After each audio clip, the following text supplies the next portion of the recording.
It's really weird living through historic times with social media being the way it is today. And as someone myself who consumes a lot of social media, spend a lot of time on things like Twitter and Reddit, it just gets increasingly weirder, the stuff you see. And I made a whole video about this in regards to the Ukraine stuff a couple months ago, and just how I found a lot of the reaction just absolutely bizarre, and how a lot of people made the war seem like a team sport or a video game, cheering on clips they thought would be of Ukrainians defeating Russian soldiers. Sometimes it turned out to be actual footage of Arma 2. And of course, it's become bizarre with the recent assassination of Shinzo Abe, Japan's former prime minister, who stepped down in 2020. And as the title of this video will probably tell you, because of social media, people have seemingly been blaming Hideo Kojima, who created Metal Gear Solid and Death Stranding, for the assassination. Well, they're not blaming him exactly.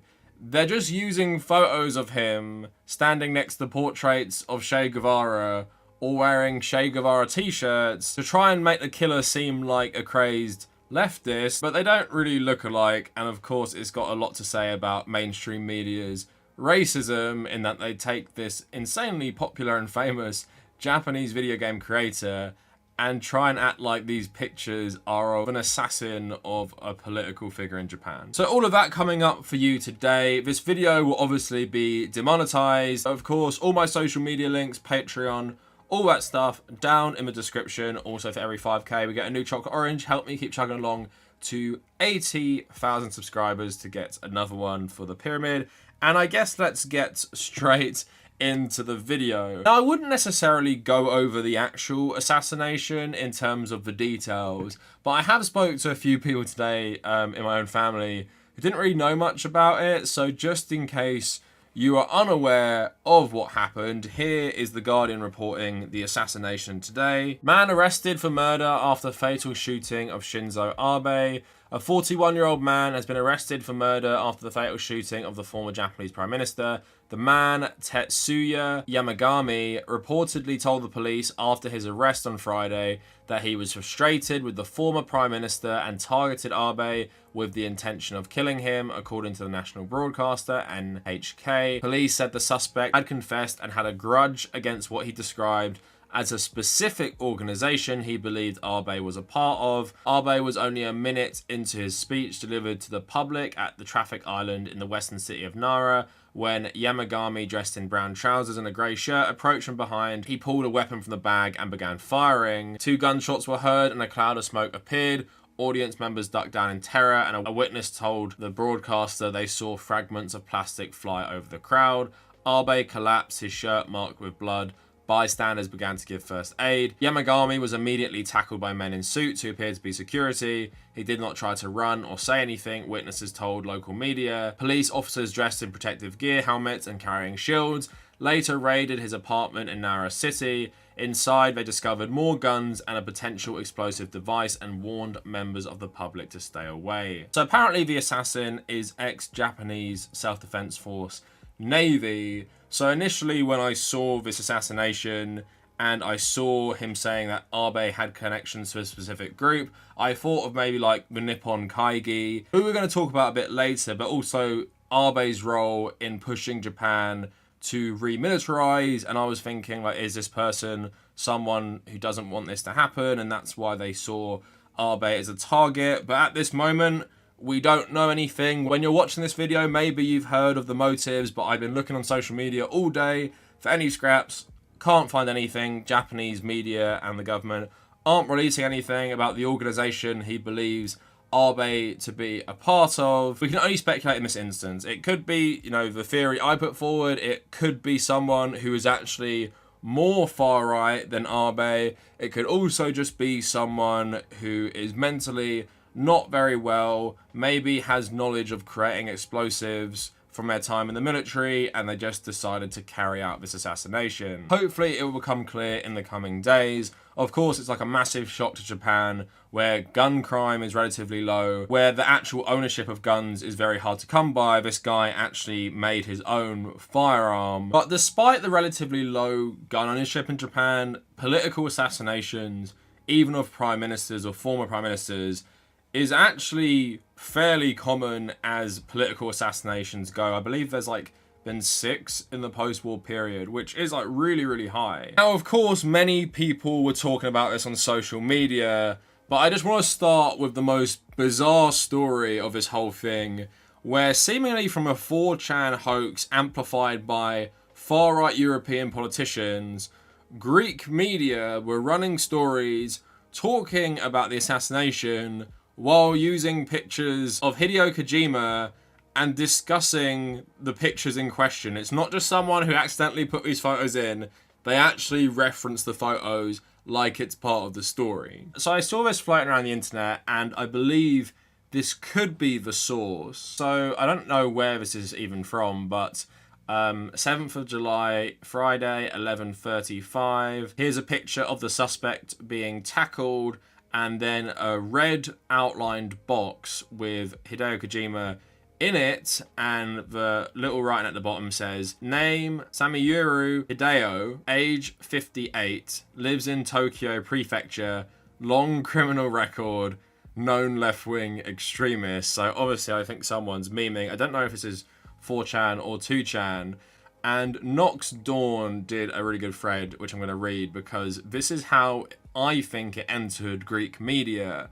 So in a now deleted tweet, French far-right politician Damien Rieu accused the far left of murdering ex-Japanese Prime Minister Shinzo Abe and used photos of game developer Hideo Kojima instead of pictures of the current suspect. And here you see the exchange where he's posted 3 photos of Kojima, not from the 4chan post, but one in a Soviet hat, one of him standing next to a portrait of Che Guevara, and one of him wearing a Joker shirt with a bag that has Che Guevara's face on it. Now, I've made loads of videos about Kojima and his love for Che Guevara and the leftist messaging in his video games, and I actually used all 3 of these photos for one of the thumbnails talking about this stuff. But yeah, it's pretty clear Kojima is a leftist. I believe if he even participates in electoral politics, he probably votes for the Japanese Communist Party. But here's where it gets a bit more interesting. He also retweeted a tweet announcing that the killer was named Samiyuro Hideo, and it has the picture from the 4chan post with the red outline. So that's where I'm starting to believe it came from. And then Nox Dawn tweeting, politicians in France have been trying to vilify the left for weeks now because the NUPES coalition, which won 131 seats in the National Assembly, represents a threat to the right and the far right. So Damien might have seen Shinzo Abe's murder as a way to push forward the idea that the left is the same as the far left and that it is way more dangerous than the far right, which would also explain why he didn't bother to fact check. So then someone actually tagged me in a YouTube video of Greek media reporting on this. So I tweeted today, Greek news channel using pictures of Hideo Kojima wearing a Soviet Oshanka Joker t-shirt and standing next to a photo of Che Guevara, saying he's Shinzo Abe's assassin. So let's just watch the video quick. Είναι ότι είχε υπηρετήσει στις ειδικές δυνάμεις του πολεμικού ναυτικού και δίδασκε ως καθηγητής σε ιατρική σχολή μαθήματα φυσιοθεραπείας για ασθενείς με άνοια. Είχε πάθος με τον Che Guevara. 日本がもう結構経済的に弱くなってるみたいな意見もあったので、そういうのが引き金。 So some Greeks were nice enough to translate what it was actually saying. So I'm here, I guess, said, basically the reporter says that the assassin was disappointed with the PM and apparently served in the special forces of the Japanese Navy and also taught as a teacher in medical school and physical therapy for patients with dementia. He was apparently fascinated with Che, and of course they don't know anything about the assassin's opinion of Che Guevara. It's all based on the pictures of Kojima. This stuff is just so insane how this far-right politician could amplify something from 4chan, and then you get Greek national media running it as an actual story, and it's not just B-roll or random photos stuck in there. The actual script has them talking about Che Guevara from the Kojima posts, and I just write underneath, for people unaware, Kojima is a left-wing video game director behind Metal Gear Solid and Death Stranding. Games have a leftist messaging about war, anti-nuclear weapons, anti-US foreign policy, and has a game where you fight with Sandinistas while the characters simp for Che Guevara. This will be a Kotaku story in 2 hours, I'm willing to bet. And then I just tweeted a picture of the gun as well. Thumb safety is extended to make it easier on the finger. A long type trigger with non-slip grooves. The base of the trigger guard's been filed down for a higher grip. And not only that, nearly every part of this gun has been expertly crafted and customized. Obviously shows you how quickly misinformation can spread and how these sort of like pipelines of misinformation can reach the mainstream media. Of course, it's not the first time that 4chan has been responsible for influencing like actual news reporting. Of course, there was also that shooting that one time, which they said was done by Sam Hyde, and his picture went everywhere. So this type of thing has happened before, but it just is so insane that a Greek media outlet would not check where these photos have come from or who is in these photos. And it really poses two questions. Are there far-right sympathizers in that Greek newsroom? You know, could be likely, and they picked up on the French politician tweeting this, or are they just pretty racially insensitive, just see a random Japanese man who's about 18 years older than the assassin, who in most pictures is wearing a face mask, and they just assume that must be the assassin? I don't feel like many news outlets in Greece would get confused if the assassin and Kojima were white. Maybe in their mind all Japanese people look the same. But anyway, that was the most bizarre thing I came across. But I just want to talk about like the general reaction as well before we get into the legacy of Shinzo Abe. And there's been tons written about him already because he stepped down as prime minister. So loads of people have written about his legacy anyway. But I'm willing to bet that most Americans do not know anything about him. They know nothing about Japanese politics. And I think that's quite evident with lots of liberals talking about how sad it is that he's died and that he seemed like a good dude without reading anything about his political positions. And also the right wing in America love him because he was big buddies with Trump, and they're actually quite offended if you point out he was an ultra-nationalist. So let's get into some more social media reaction. So I tweeted today, every time a horrible politician dies, liberals are the most insufferable. You expect conservatives to celebrate their life, but liberals ignore all the gross shit they did in the interest of civility. Of course, the queen of the libs, Hillary Clinton, tweets, Prime Minister Abe was a champion of democracy and a firm believer that no economy, society or country can achieve its full potential if women are left behind. I am shocked and devastated by his assassination, a loss for Japan and our world. So some libs chiming in. I've been so sad about this. He seemed like such a decent leader, and we have such little decency in this world. Again, all libs care about is civility, don't care about the actual policies. For whatever reason, this one got to me. It's a damn shame. He seemed like a good one. I was glad to see a lot of pushback, but other people saying he was pro-Taiwan as well. Thank you, Secretary Clinton. This is disturbing. Very devastating. Japan, I am so sorry for the loss of your Prime Minister. Abe was the man I addressed when an apology was made to you and your country for the atrocities the US inflicted upon you. Prime Minister Abe seemed like a genuinely good man. Again, I'm sorry for your loss, folks. I mean, it's good that you acknowledge what America did to Japan, probably with the nuclear bombs. Abe probably wouldn't feel the same since he's hardly ever apologized for the Japanese war crimes during the Second Sino-Japanese War and the Second World War. But then let's go to the other side of the coin. Conservatives were absolutely seething that NPR called Abe an ultra-nationalist. So Shinzo Abe, the former Japanese Prime Minister and ultra-nationalist, was killed at a campaign rally on Friday. They're really mad because NPR wrote like a fairly balanced piece about Castro when he died, but lol, ultra-nationalists. Yeah, this is the same organisation that wrote a puff piece on Castro when he died. Defund NPR. Why not just say you hate the guy? NPR, ultra-liberal, taxpayer-funded propaganda outlet, attacks the fresh corpse of murdered Asian elected leader. I thought these people hated identity politics. Seriously, how do we defund NPR? You're paid by my taxes, NPR. Did you ever think to stop that by insulting our allies' former head of state to score woke points might play into the interests of America's enemies?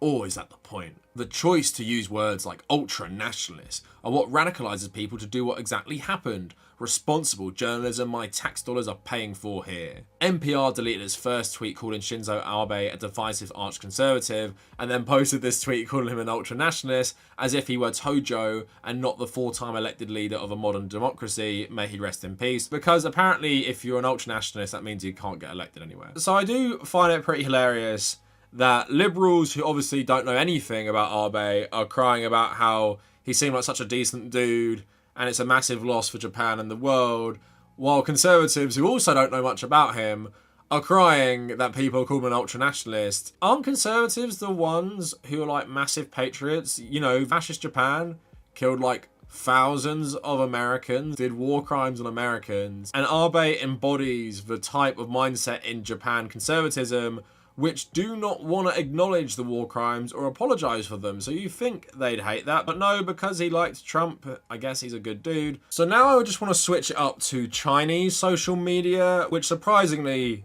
did not like Abe for being an ultra-nationalist Japanese person whose party have been responsible for essentially erasing Japanese war crimes done on Chinese people from the history textbooks. I wrote about this in my master's degree. And we're going to go into Abe's political career after this, but leaders try to silence Chinese netizens celebrating death of Abe. Leading nationalist figures in China tried to silence celebrations after the shooting of Abe, former Japanese leader who sparked controversy by urging Japan to bolster its military. A social media account of China Central Television was filled with comments rejoicing in the attack that killed Abe. One Weibo post said it would be fitting if Abe atoned with his life for Japan's invasion of China before World War II. Just a day after the 85th anniversary of the start of the war in 1937, the post got 210,000 likes. After Abe died, a post saying "Let the celebrations begin" got more than 150,000 likes within 30 minutes.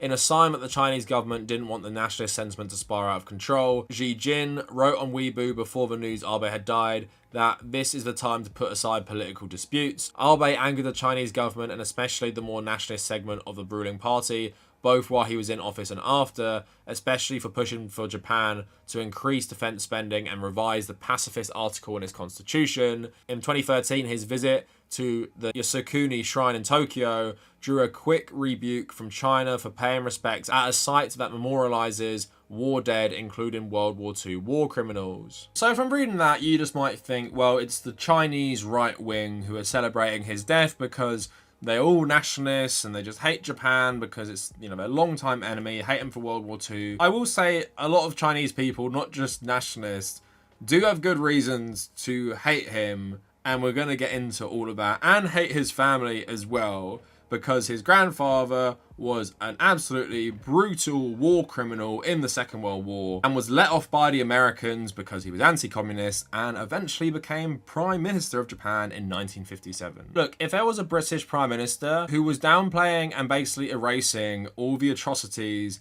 England has done on Ireland throughout the centuries, maybe saying like the famine was Ireland's fault, or saying like their own oppression was their fault, or there was no like massacres of Irish people, there wasn't essentially a cultural genocide by the English, yeah, can't say I'm gonna like that guy very much. But anyway, if you guys do not know much about Abe and why people in China might hate him and why he's controversial, let's get into his political history. So of course, for the Chinese and also the North and South Koreans, Japanese nationalists, which is embodied by the ruling party, do not really want to admit their role in human rights violations and general war crimes during the Second World War. So just elaborating on the comfort woman part of this a bit further in The Diplomat, why did the 2015 Japan-Korea Comfort Woman Agreement fall apart? On December 28, 2015, the South Korean and Japanese governments announced an agreement on comfort women. Without showing the text of a formal agreement, foreign ministers of the two countries read a statement in front of a TV camera together. In addition, the Japanese government decided to offer 1 billion yen as an apology. The South Korean and Japanese governments confirmed that the comfort women issue will be resolved finally and irreversibly on the premise that these measures will be implemented steadily. However, just 3 weeks after the agreement, Abe told the Japanese National Assembly there was no document found that the comfort women were forcibly taken away. This statement directly challenged the goals in the Japan-South Korea agreement on recovering the honor and dignity and healing of the psychological wounds of the victims. About 9 months after the agreement, the South Korean side asked Abe to send a letter of apology directly to the former comfort women. Abe's reply was dismissive, saying, "I have no intention of apologizing again." 3 days after the statement was announced, a Japanese newspaper that has right-wing tendencies cited people close to the Prime Minister, reporting that the Comfort Woman Agreement was a gamble that the Prime Minister makes to keep South Korea silent. In other words, the Japanese government at the time viewed the agreement as more of a political strategy than a sincere apology to the comfort woman victims. UN strongly criticized the Japanese government's response to the issue of comfort women in the Japanese military. So comfort woman comes up a lot more than other war crimes just because it's still like a big issue. There are still people who were enslaved as comfort women who are alive in Korea and China. But there's a whole host of other war crimes. It'd actually just be far too long for me to read through them. I actually did have an article that read through like a lot of them, but you guys can look them up for yourself. They're totally disgusting, basically on par with the Nazis. Problem being, as usual, is America, who of course served for the inspiration for Nazi Germany, didn't really seem to care about fascism after the war or prosecuting fascism. Of course, capitalists will always prefer a fascist to a communist, so they let off most fascist war criminals and actually put them in post-war governments, like in Japan, like in Greece, like in Germany, because they needed anti-communist allies. And on that note, let's get into Shinzo Abe's family. So remember, this is the guy not taking proper steps to actually apologize for Japan's war crimes. So an article in the Jacobin after he just stepped down. So Daniel Finn, what was the importance of Abe's family background in shaping his political outlook? Kristen Surak, Abe is often said to hold his maternal grandfather, Nobusuke Kishi, in high regard. The same probably couldn't be said of the residents of Manchuria during the years that Kishi led its economic development as a Japanese colony. An arch-nationalist who praised the Nazis, he was responsible for a brutally enforced, high-speed industrialization drive bolstered by the opium trade, in which conscripted Chinese laborers, who he likened to dogs, worked under heinous conditions. Some factories had to replace more than half their workers annually because the death rate was so high. Later, as munitions minister, Kishi oversaw the forced migration of thousands of Koreans and Chinese to work in Japanese factories. The majority of these forced laborers did not survive. After the war, Kishi was set to be tried for Class A war crimes, but the Americans, finding him useful, released him before he went on trial, enabling him to take part in politics again, and by 1957, he was Japan's prime minister. So on the note of Imperial Japan not having to suffer the consequences of its actions, I mentioned the Nippon Kaigi earlier in the video, and Abe was a part of this group. So the Trumpet reporting, the cryptic nationalist group steering Japan. What if Germany elected a leader who was part of a radical nationalist group that believed Germany should no longer acknowledge that it committed war crimes during World War II? What if that group said historic accounts of Germany massacring Jews and other groups was exaggerated or fabricated? What if that group believed Germany should in fact be applauded for liberating Poland, the Netherlands, Belgium, France and other nations during the war? What if the stated goal of the organisation was to return modern Germany to its World War II glory? And what if this German leader successfully stacked his cabinet with members of that same organisation? This is essentially the actual situation in Japan today, yet the fact that more than half of Japan's top leaders hold these beliefs regarding their country seems to attract little attention, especially outside of Japan. Prime Minister Shinzo Abe is a member of the Nippon Kaigi, a somewhat secretive group determined to normalize the Japanese military, teach history in a way that cultivates patriotism in young students, and restores the imperial family as the center of Japanese life. 10 of Abe's 19 cabinet members also belong to this organization. This is the group influencing the most powerful people in Japan. Besides the Prime Minister, many other government officials belong to the Nippon Kaigi. The Economist said Nippon Kaigi has proved itself to have a formidable ability to mobilize. A major example of this came in 2006 when the group collected 3.6 million signatures demanding judicial reforms that would legally require schools to teach patriotism to students. The signatures were enough to pass the controversial legislation, which helped to ban left-wing curricula and to reinstate the traditions of standing for Japan's Hinomura flag and singing the national anthem. Around the same time, the Nippon Kaigi played a vital role in convincing the government to restore April 29th, the birthday of wartime Emperor Hirohito, as an official national holiday. The Nippon Kaigi was also instrumental in getting the Japanese government to reinstitute the imperial calendar, which was banished by the US occupation. And just on that note of Abe belonging to this, fascist group who want to bring back the glory days of fascist Japan, why people hate him as well is for stuff like this.